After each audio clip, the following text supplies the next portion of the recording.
E anche stasera tornano gli aggiornamenti su traffico e meteo in Veneto con il nostro Mimmo Calore. Grazie per la linea Marco, un ciao ciao con la manina a tutti voi, come diciamo noi veneti siamo tutti tanto buoni anche se ne chiama Poentoni.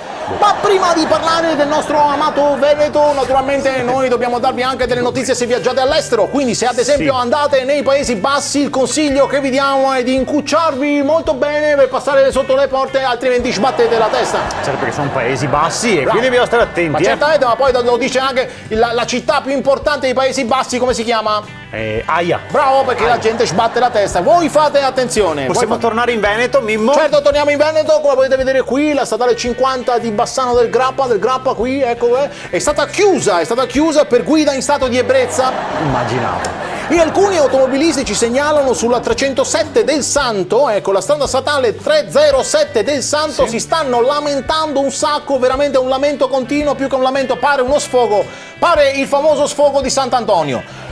Si è ribaltato un camion frigo adibito al trasporto di bevande nel passo della strada statale 346. Scusa, possiamo collocare dov'è la strada statale 346? San Pellegrino!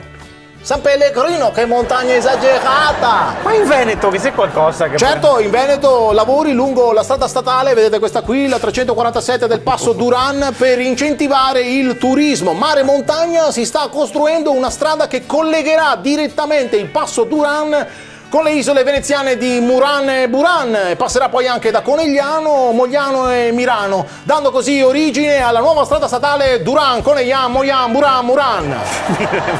Inaugurazione nel 2025, cantanti di eccezione. I Duran Duran. No, i Take That. I Duran Duran secondo me non ci arrivano nel 2025. Ma salutiamo i Duran Duran per traffico in tilt, Belluno, come potete vedere c'è un traffico in tilt. C'è anche un vigile a Belluno. Esatto, vedo, quello c'è un traffico in tilt perché lungo la strada provinciale 19, a causa di un ambiguo cartello di benvenuto in paese, dice viva Lamon, che Dio la beneduca. Ma dove?